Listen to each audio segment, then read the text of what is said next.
In 1863, after the Emancipation Proclamation, thousands of newly freed black men, women, and children fled slavery and sought safety with the Union Army in Natchez, Mississippi. For many of them, this moment felt like the end of a long nightmare. Chains were supposed to be broken. Fear was supposed to be over. Freedom, at last, seemed real. Imagine what that hope must have felt like. Families walked for days with nothing but the clothes on their backs. Parents carried children who had never known a life without violence or hunger. Every step toward Union controlled land felt like a step toward safety, dignity, and a future they had only dared to dream about in whispers. The blue uniforms of Union soldiers were seen not as conquerors, but as protectors, symbols of a new beginning. But history is not always kind to hope. What awaited these people in Natchez was not the freedom they imagined. It was not shelter, not protection, and not compassion. Instead, it was silence, neglect, and a place history would later try to forget. A place where promises collapsed, and where survival became a daily struggle against forces no one warned them about. This story is not just about the past. It is about how easily truth can be buried, how suffering can be erased, and how voices can be lost when no one chooses to listen. It challenges the simple versions of history we are often taught and asks us to look deeper, even when the truth is uncomfortable. Before we go any further, take a moment to support this channel. Stories like this matter, and they stay hidden unless people choose to share them. If you believe forgotten history deserves to be remembered, make sure to like this video, subscribe to the channel, and turn on notifications so you don't miss what comes next.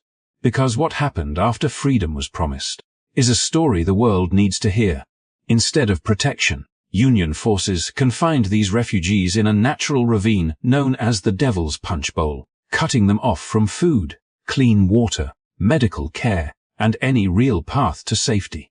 The people who arrived in Natchez believed they were stepping into the arms of freedom, yet step by step they were guided away from the city, away from visibility, and down into a deep, bowl-shaped hollow carved into the land itself. From above, it may have looked like an ordinary stretch of wilderness, but once inside, the truth revealed itself slowly and cruelly.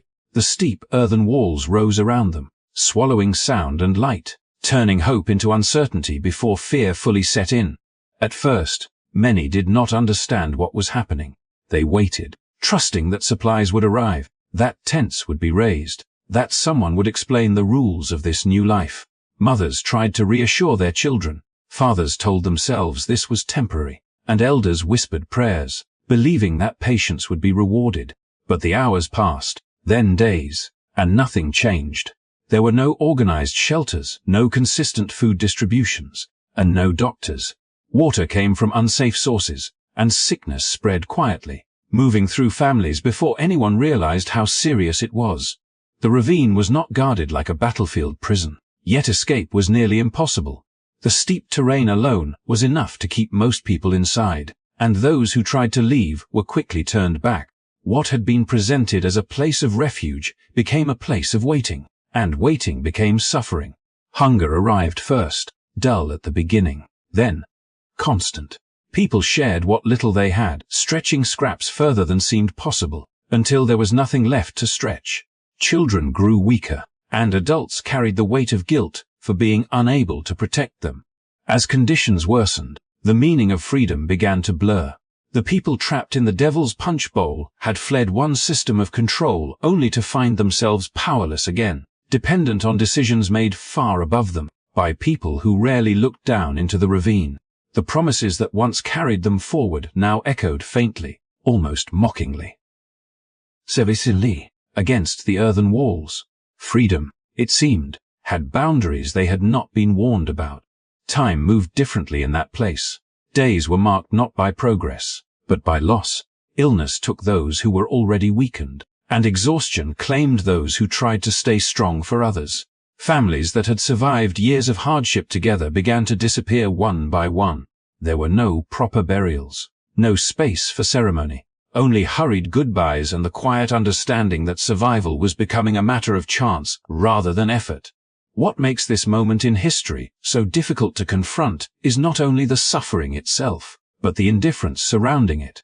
The Devil's Punch Bowl was close enough to civilization to be known, yet distant enough to be ignored. It existed in a space where responsibility could be delayed, where silence could pass for order, and where human lives could fade without record. The people inside were not seen as individuals with futures, but as a problem placed out of sight.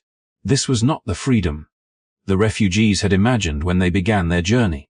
The ravine became a symbol of how quickly hope can be redirected, how easily liberation can lose its meaning when compassion is absent. What happened there did not unfold in a single moment of cruelty, but through days of neglect and choices made by omission rather than action. And in that slow unfolding, a chapter of history was written that many would later try not to read at all. The longer the people remained in the ravine, the clearer it became that the Devil's Punch Bowl was never meant to sustain life. What began as discomfort slowly transformed into an environment where survival itself felt unnatural. Hunger was no longer an occasional ache, but a constant presence, shaping every thought and every movement. Whatever small reserves families had carried with them were gone within days, and afterward there was nothing reliable to replace them. Meals became memories, and memories became stories told quietly to children in an effort to distract them from the pain they could not escape. Disease followed hunger closely, feeding on weakened bodies and overcrowded conditions. Illness moved through the camp without warning, spreading from one tent to the next, from parent to child, from neighbor to neighbor. There were no trained healers, no organized care, and no supplies to slow its advance. Fever, infection, and exhaustion blurred together until people could no longer tell where one ended and the other began. Those who tried to help often fell sick themselves, turning acts of kindness into shared suffering. The heat made everything worse. The Mississippi sun pressed down relentlessly, turning the ravine into a closed basin where air felt heavy and unmoving. Shade was limited, and rest brought little relief. Bodies already weakened by hunger struggled to regulate themselves, and even the simplest tasks became overwhelming. Children cried from thirst, elders collapsed from exhaustion, and parents were forced to choose between conserving their own strength or carrying those who could no longer walk. The land itself seemed indifferent, offering no refuge from the elements. Overcrowding stripped away privacy and dignity. Families were packed together with no space to recover, mourn, or grieve in peace. Every sound carried, every cough was heard, every loss felt communal. People who had survived years of hardship now faced something different, a slow erosion of strength that left no room for resistance. Nights were especially difficult, filled with restless movement and quiet despair as the sick struggled to breathe, and the healthy wondered how long they would remain that way. For some, survival came at a further cost. Those still strong enough were compelled to perform exhausting labor, tasks that drained the last reserves of energy from already malnourished bodies. The work offered no lasting security, no guarantee of food or care in return. It only delayed the inevitable for some, while accelerating it for others. Each day of labor blurred into the next, until time itself lost meaning, measured only by who was still standing and who was not. Death did not arrive dramatically. It came quietly, often unnoticed at first, a person simply no longer waking up or slipping away during the heat of the afternoon. There were no ceremonies, no formal goodbyes, and no space for remembrance. Loss became routine, and grief had to be compressed into moments stolen between survival tasks. Parents buried children with trembling hands. Spouses sat beside loved ones until there was nothing left to say, and strangers carried bodies because no family remained to do so. As the numbers grew, the scale of the tragedy became undeniable. Thousands passed through the Devil's Punch Bowl, and thousands did not leave it alive. Yet even as lives were lost each day, the world beyond the ravine remained largely unchanged. There were no urgent interventions, no sweeping efforts to improve conditions, and no acknowledgement of the unfolding disaster. The suffering was not hidden by distance, but by indifference. This was how the camp became a place of mass death, not through a single act, but through a sustained absence of care. Starvation weakened the body, disease claimed it, heat accelerated the decline, and exhaustion finished what little strength remained. Together, they created a cycle that few could escape. What had begun as a search for safety ended in one of the darkest chapters of neglect in American history, a place where survival depended not on will or courage, but on chance alone. As the weeks passed and the losses mounted, the Devil's Punch Bowl ceased to feel like a temporary camp and began to resemble something far more final. Entire families who had arrived together, holding tightly to one another through the uncertainty of escape, slowly disappeared from the ravine.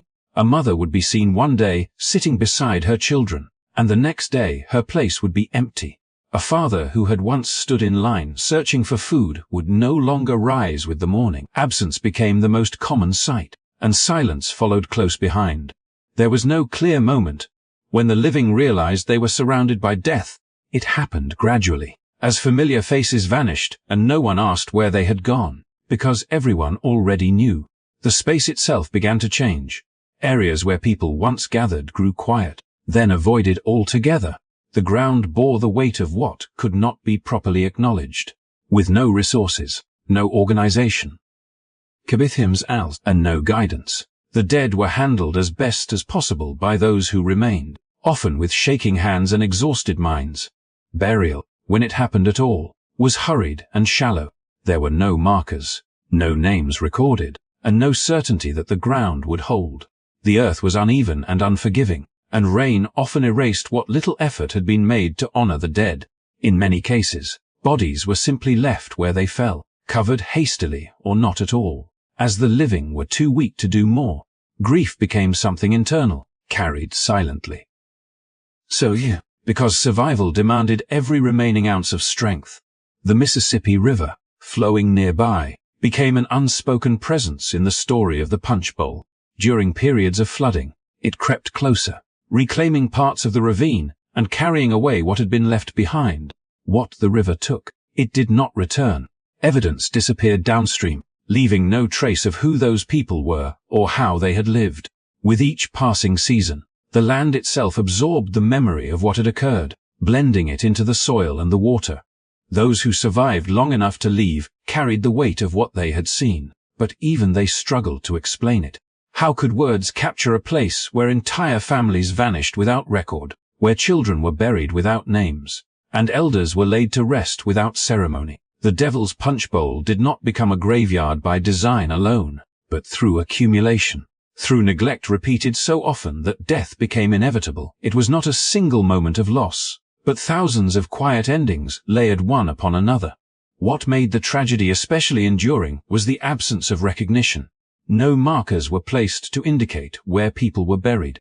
No official lists were created to count the dead. Without names or records, the victims faded from public memory almost as quickly as they had vanished from the ravine.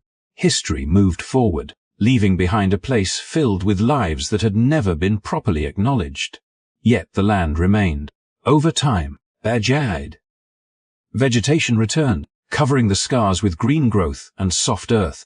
To an unknowing visitor, it might have looked peaceful, even ordinary.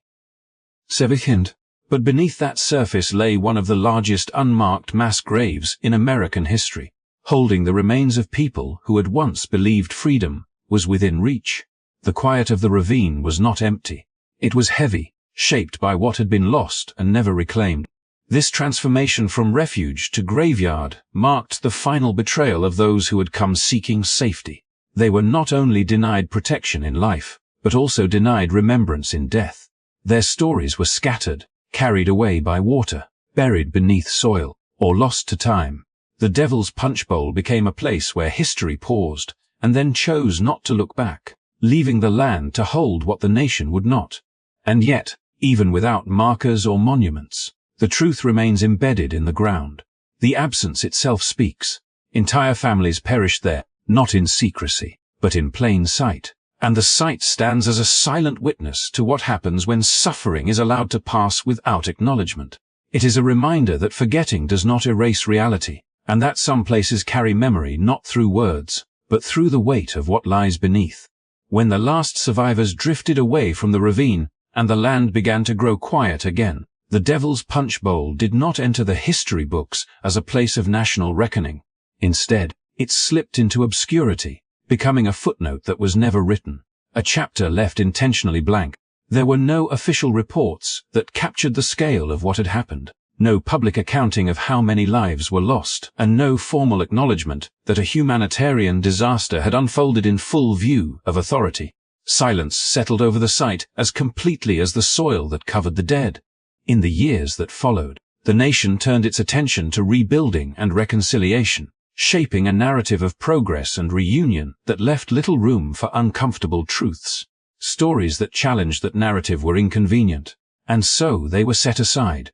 The suffering that had taken place in the ravine did not fit neatly into the image of liberation and victory that many preferred to remember. Without monuments or markers to anchor memory, the tragedy faded from public awareness, surviving only in fragments passed down quietly among local families. Textbooks spoke broadly of freedom, of amendments and ideals, but rarely of the cost paid by those who were supposed to benefit most. The absence was not accidental. By omitting places like the Devil's Punch Bowl, history became simpler, easier to teach, and easier to celebrate. Complex questions about responsibility, neglect, and indifference were avoided, replaced by a smoother version of events that moved quickly from conflict to resolution. The people who died in the ravine were left outside that story, their experiences deemed too troubling to include.